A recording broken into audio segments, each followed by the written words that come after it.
Olá, seja muito bem-vindo a mais um MaluCast. Você está acompanhando a série A Moeda Tem Dois Lados. Nessas séries, você já sabe, eu faço um atendimento fictício, onde o paciente é interpretado pelo nosso inconfundível, incomparável Adonis Berlim. Em cada consulta, um tema é abordado. Hoje você vai assistir o episódio Tentaram Matar a Galinha dos Ovos de Ouro. Eu vou atender Gislândia, uma professora há mais de 4 décadas. Vamos ver o que é que está acontecendo com a Gislândia. Acompanhe a consulta.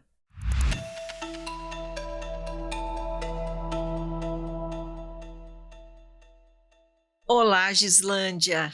Oi, doutora, tudo bem? Tudo bom, e você? Estou muito bem. Muito simpático o seu marido. Muito obrigado, doutora. E você é muito bonita, né? Muito obrigado. Altiva. Obrigado. Alta, por falar nisso, né? Bem Elegante alta. demais. É a única coisa que deixa meu marido meio bravo às vezes é isso. Porque Você é mais alta a minha que altura, ele diz que bate o meu amor por ele. Eu falo, é impossível.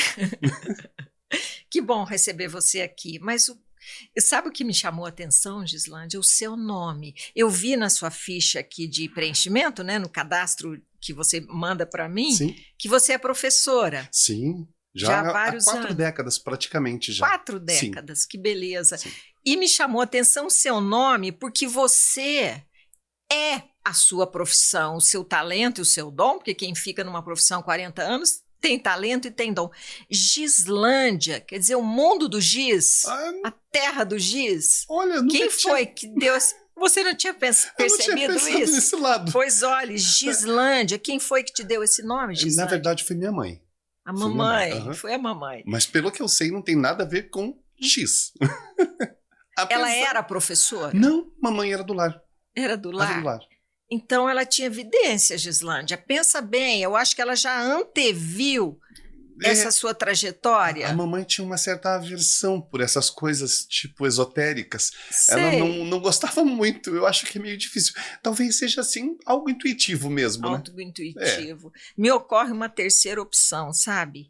Eu acho que o nome tem uma frequência, sabe, Gislândia? Não sabia, doutora. As palavras todas têm. Aliás, sim, tudo sim. tem um campo energético, né? Todos os objetos e tudo, e as palavras não deixam de ser diferentes.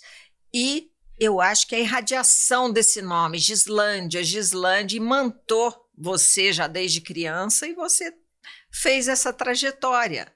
Podemos dizer que, de certa parte, sim. De certa parte, sim. Porque desde os meus 4 anos, eu já reconhecia as letras, enquanto Sei. a maior parte dos meus primos e irmãos nem se identificavam com isso, apenas brincavam. Eu conseguia já identificar as letras. Era Com muito 4 gostoso. anos. Muito divertido, sim. E lembrando disso, aos 7 para 8, eu já estava lendo sozinho. E sem incrível. ninguém ter me ensinado, por incrível que pareça, doutora.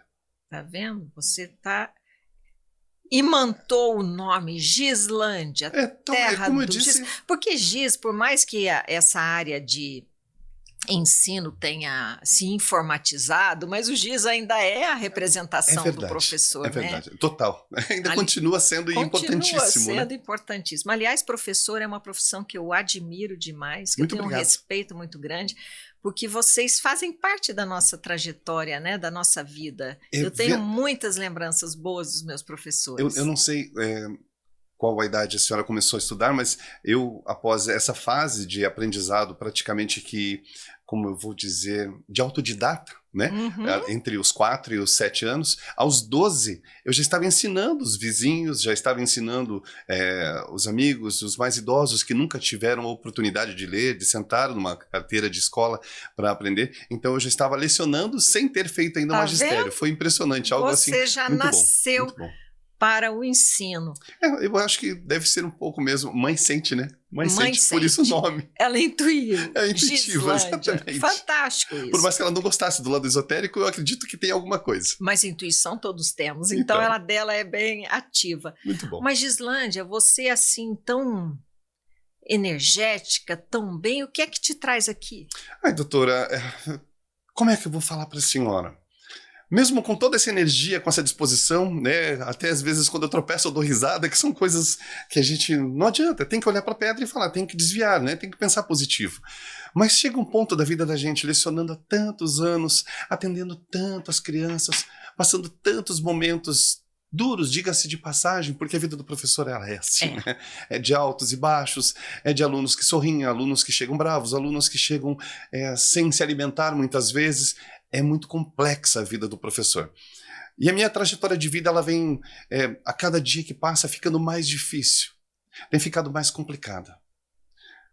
E como eu vou falar para a senhora sem machucar um aluno, né? Como eu vou explicar para a senhora corretamente qual o meu sentimento?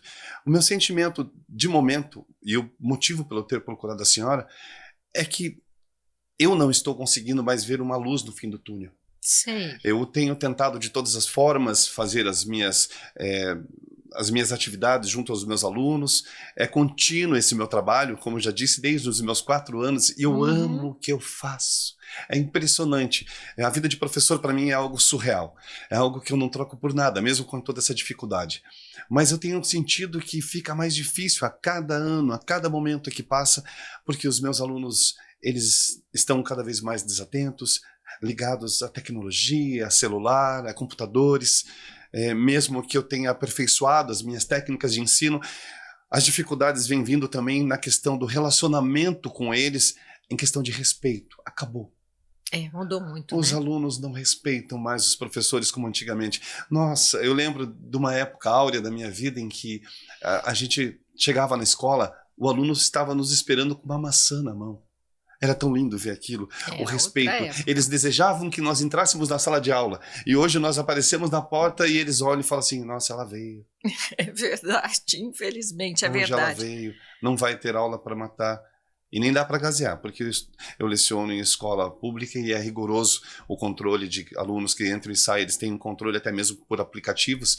Então, mas mesmo assim, eu acho que até por essa cobrança em excesso, eles têm dado esse retorno negativo para nós. É muita pressão para eles e muita pressão para nós. A gente vê mesmo muita mudança nas gerações, né? Gerações após geração. Mas isso, organicamente, você se sente mais cansada do que já se sentiu? Muito cansada, porque como eu vou lhe explicar mais uma vez sem que eu consiga, né, ferir alguém. Porque hoje a gente tem que tomar muito cuidado com isso, com as coisas que a gente vai falar.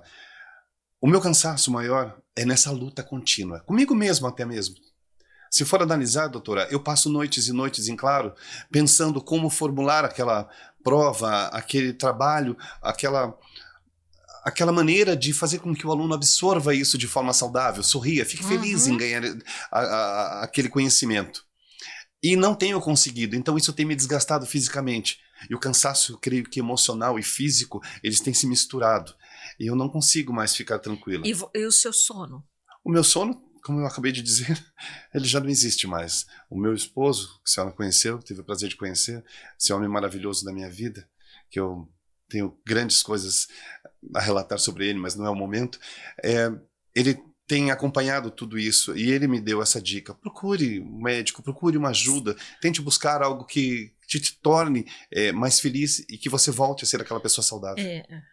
Foi bom mesmo, a orientação dele foi ótima, uma pessoa maravilhosa. Eu amor vi da minha aqui, coisa boa, né? É isso que te mantém assim ainda com esse bom humor. Eu vi aqui no relatório que você preencheu que você fez exames laboratoriais recentes. Fiz. E ainda bem estão dentro da normalidade. Sério, né? doutora, eu estava até preocupado, eu trouxe os exames para a senhora. Sim, tem até algumas pequenas alterações que tem que ser corrigido, mas nada que leve a uma preocupação maior. Mas sabe o que acontece, Gislândia? Esse seu quadro, ele ilustra bem, ele caracteriza bem o que a gente chama de fadiga crônica. Fadiga crônica? Fadiga crônica. Na verdade, a fadiga crônica a gente chama de síndrome da fadiga crônica, porque ela não tem, como toda síndrome, ela não tem uma causa específica e são múltiplos sintomas. Em cada pessoa ela se manifesta de uma maneira. Você vê esse cansaço extremo, você já acorda cansado, né? Já acorda cansado. Você pode até dormir bem que você acorda cansada. Insônia, você acaba até recorrendo, eu vi aqui na lista de medicamentos que você me mandou, você está usando um medicamento para facilitar o seu sono. Sim, sim, sim. Dores, né? Sim. Você coloca aqui que tem dores, coisa que você não tinha. E você até relatou uma coisa aqui que eu achei muito interessante, que você se sente com a idade da sua avó pouco antes de falecer, né? Ela já tinha 90 anos. Quando eu escrevi isso, foi mais ou menos por aí, quando veio a pergunta, com qual idade você está se sentindo no momento? Né? E eu coloquei a idade da minha avó, a doutora vai comentar, e a senhora comentou, foi interessante. Não é? E isso, o que caracteriza para gente que tem essa visão mais integrativa do corpo, né? Mais ampla, um envelhecimento acelerado. Então, você está, com certeza, muitos anos à frente do que a sua idade cronológica. Isso é um envelhecimento. E o que gera esse envelhecimento acelerado? Sobrecargas no organismo. Então, existem basicamente 3 padrões que podem gerar essa fadiga crônica, essa síndrome, que é um desgaste do organismo acelerado, né? É uma sobrecarga mesmo. Essa profissão sua é lindíssima, mas eu sei bem que ela sobrecarrega muito, porque vocês não trabalham só na sala de aula.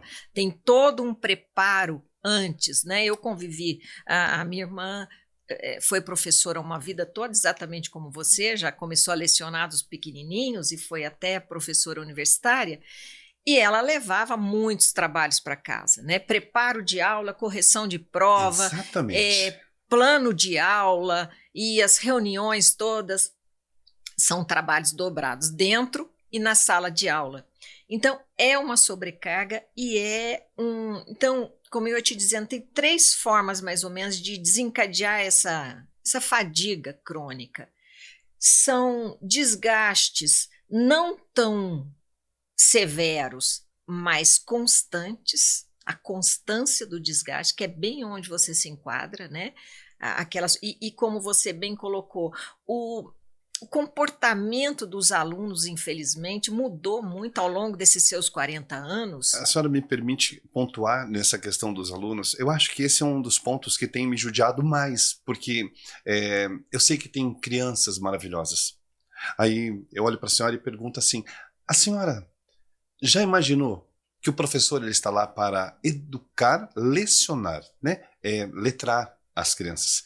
E os pais têm jogado todo aquela obrigação de educação que seria deles para os professores. Então tem sido muito difícil viver dessa forma. É mais complexo. Exatamente. A situação é mais grave, né? O trabalho do professor ele teve que ocupar funções que não são exatamente. Mudamos nossas funções, exatamente. Mudou a função. Então, esse desgaste contínuo, por exemplo, um outro exemplo sem ser da profissão, a profissão médica também é muito desgastante, né? Porque você lida só com sofrimento. Esses dias eu ainda estava conversando com outra pessoa, você somente lida com a pessoa no momento mais difícil dela. Geralmente, né? Quando ele traz sofrimento, traz queixas. É um clima já mais tenso. Mas, por exemplo, um familiar que acompanha alguém doente em casa, um acamado de longa data, essa pessoa geralmente desencadeia lá na frente a síndrome da fadiga crônica, porque ela lida continuamente com aquele familiar doente, acamado, né? Uma doença crônica. Então, esse é um quadro muito comum que a gente vê continuamente no consultório. Uma outra situação é um estresse grave. Ele é agudo, mas ele é grave. Por exemplo, um sequestro. Né, a pessoa que fica ali no cativeiro. Susto, quer dizer algo assim? Algo violento, emocional mesmo. Emocional. Há um desgaste tão grande que a pessoa, você vê ela envelhecendo na sua frente, não é? Às vezes uma perda muito grave na família, isso desencadeia, eu já vivenciei, já presenciei isso muitas vezes, a pessoa perde alguém, principalmente quando é uma morte abrupta, aquilo causa uma pane tão grande no organismo que ele entra nesse processo de desgaste acelerado e gera fadiga crônica. A guerra que a gente está vendo aí, né? Uma guerra, um sobrevivente de guerra, ele sofre um desgaste tão impressionante que ele entra nesse quadro de fadiga crônica. E, às vezes, alguns vírus também são descritos como desencadeadores dessa desorganização generalizada do organismo. Como aconteceu agora recentemente em 2020. Estamos vivendo ainda, né? É verdade. Então, essa pandemia que nós vivemos, ela gerou muitas pessoas com fadiga crônica. Isso a gente atende direto no nosso dia a dia. Sintomas de fadiga crônica, aquele cansaço incompatível com a atividade que fez naquele dia, né? É um descanso que não descansa. Você pode tirar férias que você volta cansado. Não sei se você já passou por isso, né? É um sono que não relaxa, você acorda cansada. Falta de paciência, né? E você, é interessante que você mantém o seu bom humor, você mantém a sua... Eu acho que, em parte, é em função do bom casamento que você tem, isso aí ele muito segura bom. muito isso, doutora. E outra, às vezes é também, Gislândia, um mecanismo de defesa, sabe? Você tem que ter, você até se apega nesse positivismo, nesse cuidado pessoal, para compensar esse lado já desmotivado. Gerar né? um equilíbrio, né? Já assim, um desalento e um desencanto, né? Esse desencanto pela rotina que você está levando. Então, são basicamente essas 3 causas.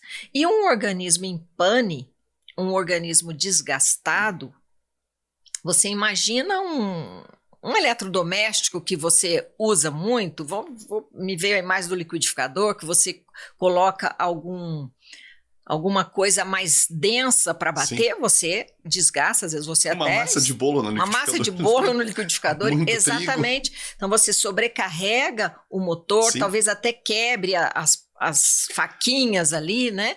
É exatamente isso que o corpo passa, sabe? Isso. Ele entra numa sobrecarga tão grande que desequilibra o sistema nervoso físico, não é o emocional, não é o físico. Você desequilibra o sistema hormonal, o sistema digestivo, então, ele é uma vítima, né? Então, muitas vezes, Gi, né? Gi é melhor, os Gis, a última vez que eu ouvi Gis, os alunos queriam me apagar. Mas não é com Z, né? Não, é com S, né, Gislândia? Ainda bem. Você vê que num determinado momento dessa síndrome aparece alguma doença. Aparece, por exemplo, um mau funcionamento da tireoide, ou um diabetes, ou uma doença autoimune. E às vezes a pessoa fala assim, puxa vida, eu já venho tão ruim, então era isso. Até que enfim descobriu, era a minha tireoide, por exemplo. E não é. A tireoide não é a causa desses sintomas, ela foi a consequência. Você entendeu a diferença? Sim. Às vezes a pessoa fica até feliz com o diagnóstico, já viu alguém ficar feliz com o diagnóstico? Ai, que bom, finalmente descobri, eu sou diabética. E não é. Eu nunca vi, mas eu imagino que às vezes quando está procurando e não acha e encontra, possa ficar feliz. Né? Dá essa sensação, sim, né? De alegria, né? De alegria. Mesmo com coisa ruim. E é uma compreensão equivocada, porque aquela doença só foi a consequência desse desgaste gradativo, sabe, Gislândia? Você vai entender o trabalho, mas eu falo sempre para todos os pacientes, eu falo a mesma coisa, mas é importante que você compreenda que a doença, ela não cai na cabeça de ninguém de uma hora para outra, né? Eu costumo dizer que a saúde não é sorte e a doença também não é azar. Tanto a saúde quanto a doença, elas são construídas no dia a dia. Então, você parte de um ponto de equilíbrio e vai contribuindo para perda gradativa desse equilíbrio. Você caminha para um desequilíbrio. Isso é um processo gradativo.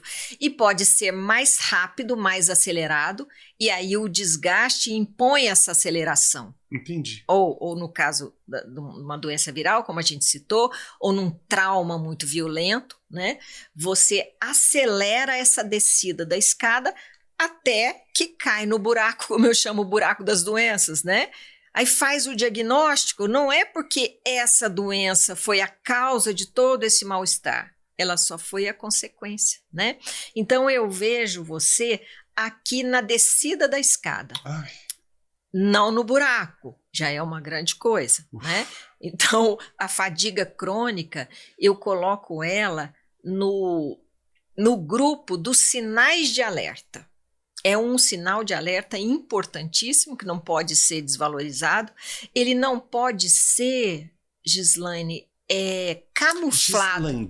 Gislândia, desculpa. Ele não pode ser camuflado. Então, você no seu sinal de alerta, na sua síndrome da fadiga, você está com insônia, aí eu vou camuflá-lo com um medicamento que te facilite o sono. Às vezes ele é necessário, temporariamente, mas não isso como definitivo, né? Você tem dor, eu vou te passar um anti-inflamatório, um analgésico, ele vai camuflar a dor, mas não vai tratar, porque em linhas gerais, essa fadiga crônica é um estado generalizado de inflamação. O organismo está generalizadamente inflamado. Então, nós temos que fazer o quê? Desinflamá-lo. Isso envolve alimentação, isso envolve procedimentos corporais que você vai aprender, isso envolve algumas mudanças de hábitos que a gente tem que fazer, né? Eu falo, a vida é feita de escolhas, então você vai manter a sua profissão. Se você pudesse tirar umas férias, seria ótimo, sabe? Sabe, doutora, o que mais me incomoda é que o meu medo é que eu não estou conseguindo tirar férias, como a senhora acabou de falar, e de acabar puxando o meu esposo para esse buraco junto comigo na descida. Exatamente. Então, vocês vão fazer essa programação, porque eu vou elaborar para você, Gislândia, uma programação, é um programa de reequilíbrio orgânico, sabe? Sim. Esse programa, em geral, eu faço para 60 dias. E ele envolve várias coisas, mas eu faço bem, até um checklist diário eu faço para facilitar a vida de vocês, bom. Adoro né? regras. Não é? Adoro regras. Facilita a vida da gente. E você, seguindo esse passo a passo, você vai fazer o caminho inverso de onde você está em direção a esse patamar. Gratidão. E como você tem essa convivência tão harmoniosa com seu marido, você já faça com ele. Isso eu vejo direto. Quando vem o casal, vem um, né? Tenho certeza que ele vai aceitar. E quando os dois usufruem dos mesmos ensinamentos, você vê os dois melhorando junto, né? E isso é ótimo. Então, veja, desse programa, eu quero que você já comece, porque vai uns 2 dias para eu preparar, que ele é bem personalizado, né? Eu vou rever todo o questionário que você preencheu. Daqui 2 dias eu mando para o seu e-mail. Nesse intervalo, eu quero que você faça 2 coisinhas. Primeiro, parece a princípio difícil, mas não é. Eu quero que você tome, logo de manhã, em jejum, antes de comer qualquer coisa, 1,5 litro de água. Parece muito, né? É meio assustador quando a gente fala, mas é totalmente possível. Veja assim, vou te comparar. Doutora, onde vai parar esse 1,5 litro? Ele vai sair, ele vai lavar. É como você está com um ambiente sujo, o que você precisa para limpeza é água. E você pega a mangueira para facilitar e joga no teto e joga por tudo. Então, essa água vai entrar e, tomada de uma vez só, não ao longo do dia, ela faz uma limpeza tão impressionante, ela ativa o intestino, ativa a pele, ativa a via urinária, logicamente. Então, você pega aquela garrafa de 1,5 litro, eu quero que você esprema 2 limões dentro dessa água, né? E eu vi aqui nos seus exames que a sua função renal está preservada, né? Porque esse é um procedimento que a grande maioria das pessoas pode fazer, salvo aqueles que têm restrição de ingestão hídrica, né? Tem um problema renal, tem uma insuficiência renal, ele tem a restrição hídrica, a gente adapta essa limpeza de uma outra maneira. Mas você ouvia aqui seus exames, que felizmente... que benção. Os seus rins estão funcionando bem, você pode fazer tranquilamente. Então, você vai espremer 2 limões nesse 1,5 litro de água e vai tomando de uma vez só, tá? Não é virar 1,5 litro na garganta, mas você vai tomando, levanta um pouco, anda um pouquinho, toma de novo, você vai ver a diferença. Só quem faz que sabe. Manhã. Logo cedo. E o ideal são 10 dias essa limpeza. Essa limpeza contínua. Essa contínua. E à noite, então, 1,5 litro com 2 limões espremidos. Eu já espremo na própria garrafa, Muito porque ele bom. dilui. Uhum. Tem pessoas que preferem espremer no primeiro copo e depois tomar o restante sem nada, né? Isso aí é opcional, não faz diferença. E à noite, antes de dormir, eu não vou nem falar antes de dormir, porque você tá com essa história da insônia, E a preparação também. 8h30. 8h30 da noite vai comer uma maçã. A maçã é uma coisa assim fantástica, sabe? Uma maçã? Maçã. Ela tem várias propriedades anti-inflamatórias. Você sabe que uma vez eu assisti uma entrevista de uma pesquisadora da Exalc e ela deu uma informação assim que eu achei fantástica. Ela disse que quando alguns animais exóticos chegam no país, eles são alimentados de imediato com maçã. Eu gostei demais de ouvir isso, porque como nesse nosso trabalho a gente passa a maçã, sim, a gente assim, salienta o valor da maçã e ela faz parte dessa estratégia, né? Comer uma maçã à noite. Eu falei, olha que maravilha, até no mundo animal, né? A maçã tem... E nessa matéria, ela ainda falava que a maçã tem benefícios que a maior parte a gente desconhece de tão bons que são. Mas posso comer alguma coisa depois ou só a maçã? A maçã seria a última coisa. A última refeição. Então, como eu falei 8h30, já pressupondo que você já fez a refeição, até porque, Gislândia, o sistema digestivo ele encerra as atividades às 18 horas. Então, é um pouco complicado com a rotina que a gente leva, né? E meu marido pede para fazer janta às 10. Então, nós vamos ter que conversar com ele, porque tudo que você comer depois das 18 vai estar totalmente comprometido o processo digestivo. Vai ser muito mais lento ou nem vai fazer, dependendo do horário.